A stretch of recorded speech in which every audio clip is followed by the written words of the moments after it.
Buenas noches. Estaba dudando de si daros esta pequeña clase o no, porque es verdad que el miércoles santo y parece una faena. Pero bueno, como estamos ajustando el programa, lo que voy a hacer es que os daré poquita cosa. Estaré un poquitín y os dejaré descansar ya toda la Semana Santa. Y os prometo hasta el lunes de Pascua dejar tranquilo, porque si no quiero ser demasiado pesado y cansino.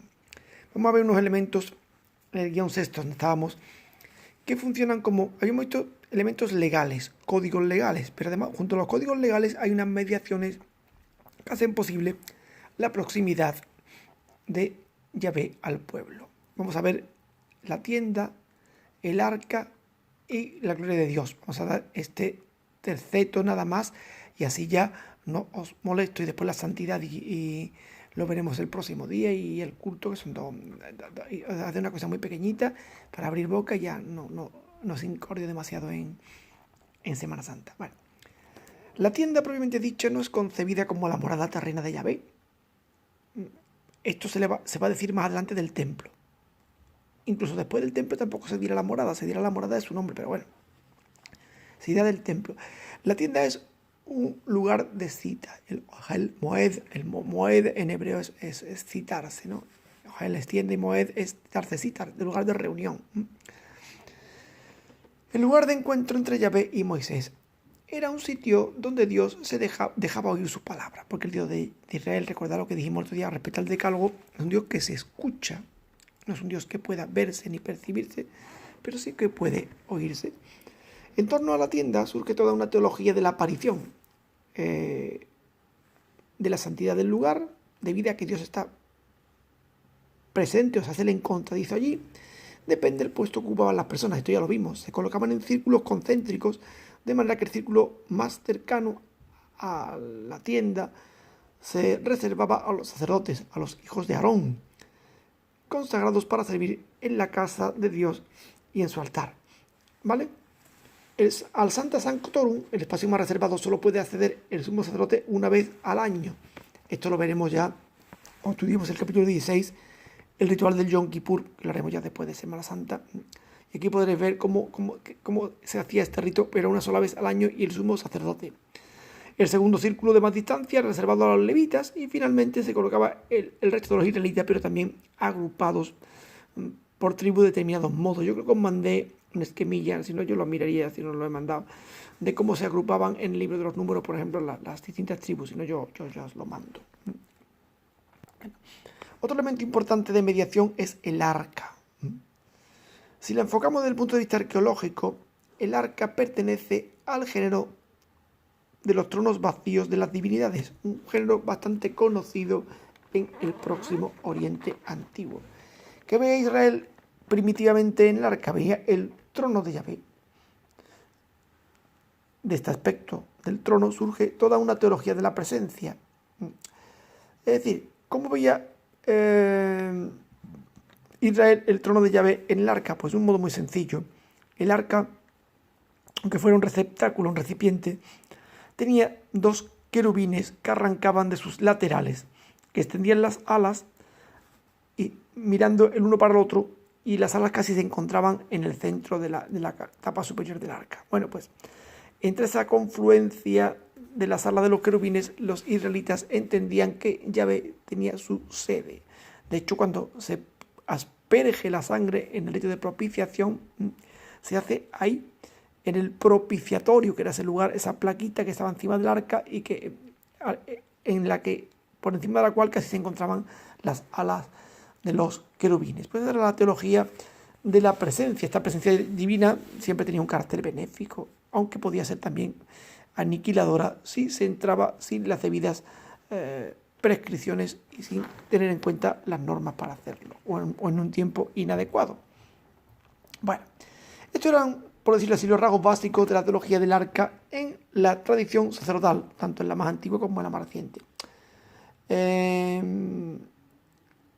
La teoría del deuteronomista va a desarrollar una concepción diferente del arca. Quizás, digo, esta teología sacerdotal sería la más primitiva, porque la heredera de la teología sacerdotal, que será la teología cronista, va a ver en el templo y en todas las mediaciones no la presencia de Yahvé, sino a determinados aspectos, como por ejemplo el templo es el lugar donde mora el nombre de Yahvé, el arca va a ser el lugar donde se guardan determinadas cosas, etcétera, ¿no? Pero la teología sacerdotal más primitiva sí que vio esta idea del trono divino. Bien, la teología deuteronomista va a ver en el arca no un trono, sino el depósito de las tablas de la ley, o sea, un recipiente para contener el documento del pacto.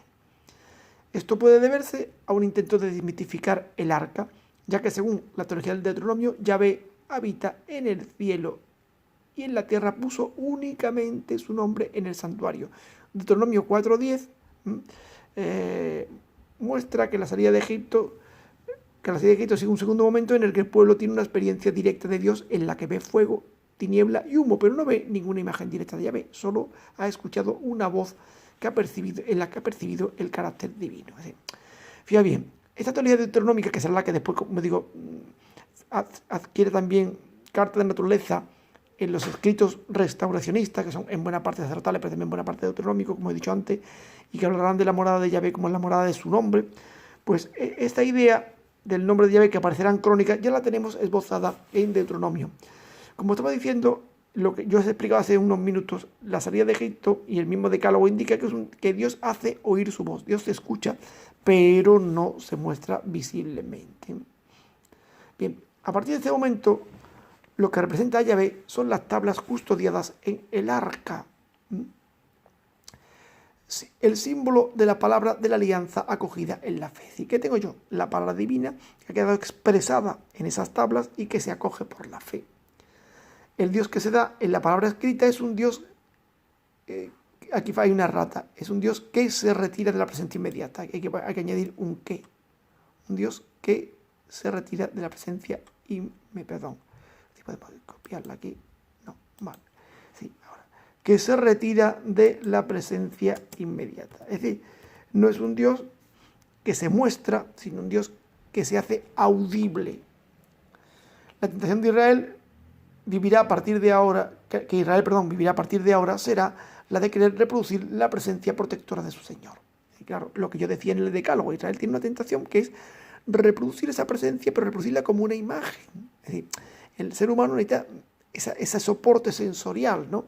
Y tiene esa tentación. Su pecado no será tanto el de adorar otras deidades como el de querer hacer presente a Yahvé bajo una forma visible. Ahora, la gente quiere ver a Dios de un modo u otro, de ahí la importancia de nuestras imágenes, de nuestros pasos, nuestros tiempos tan propios para eso, aunque no tengamos pasos este año, ¿no? Quiere, de alguna forma, percibir visualmente la divinidad, y más en nuestro tiempo con una cultura de la imagen, pero en la antigüedad también, ¿no?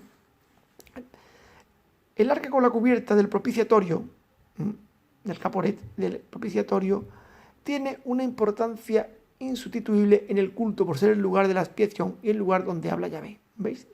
La plaquita, hasta la placa de la que arrancan los querubines en sus extremos, que es donde se asperge la sangre que sirve para la propiciación, tiene una gran importancia en el culto, pero es el lugar de expiación y no el lugar donde habla Yahvé, pero no ya desempeña la función de trono divino. O sea, ya no es el trono, como he dicho hace un momento, sino que es el lugar donde Yahvé se hace audible y donde Yahvé permite al pueblo expiar.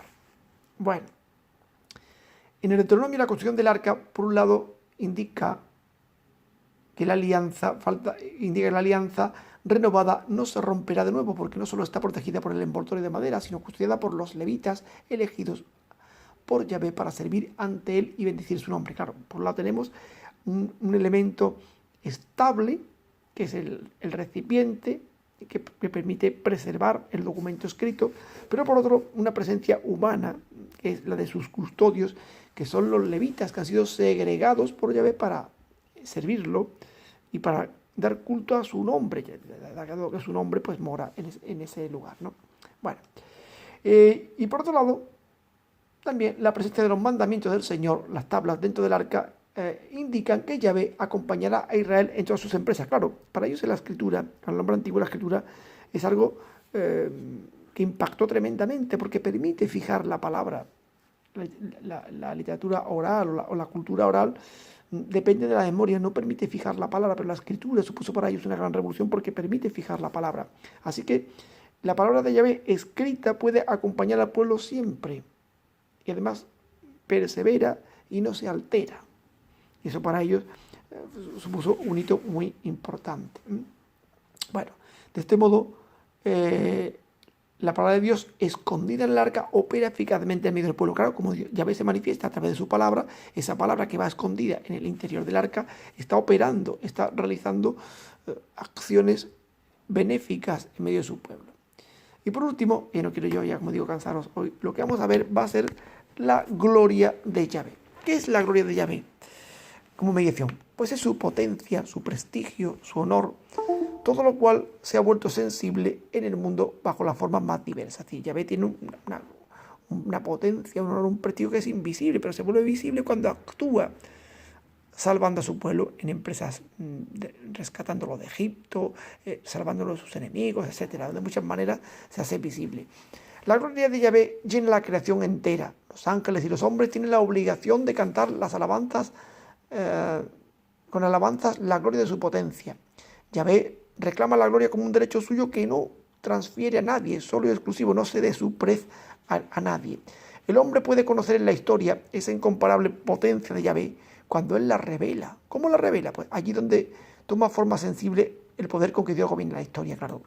Las mismas acciones históricas son fruto de la providencia divina, los avatares, las situaciones en las que el pueblo se ve envuelto y liberado, etcétera, muchas cosas más, ¿no? La gloria es una realidad que pertenece inmediatamente a Yahvé porque es parte de su esencia sobrenatural. Así, se convierte en un término técnico para describir la teofanía, claro. Cuando Yahvé se posesiona del tabernáculo y después del templo, su gloria toma una materialidad en forma de nube que hace imposible que otra gente pueda estar en el mismo entorno porque llena todo el espacio. Bueno, para el sacerdotal, la gloria es sencillamente la forma en que Yahvé se manifestó a Israel para revelarle decisiones particulares de su voluntad. Es decir, Yahvé muestra su gloria para expresar lo que desea que su pueblo haga, para mostrarle su voluntad respecto a él. Cuando la gloria aparece por primera vez, las relaciones entre Yahvé e Israel entran en una fase completamente nueva, pasando de un estado provisorio a su forma definitiva. Claro, la construcción del tabernáculo con la presencia de la gloria eleva a definitiva las relaciones de Yahvé con su pueblo. Con la primera aparición de la gloria, como acabamos de decir en el tabernáculo, se cumplió la antigua promesa patriarcal de que Yahvé sería el Dios de Israel. Aquí tenéis las citas: Éxodo 30, 40, el tabernáculo, y Génesis 17, 7. Bueno, la gloria presenta pues una doble naturaleza, pues es al mismo tiempo presencia concreta y eficaz de Yahvé en la historia y además es presencia concreta y eficaz de Yahvé en el culto. Es ambivalente. Yahvé donde opera, en el culto y en la historia.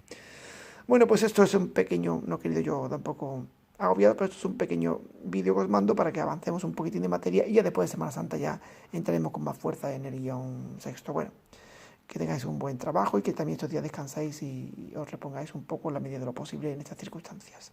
Hasta luego.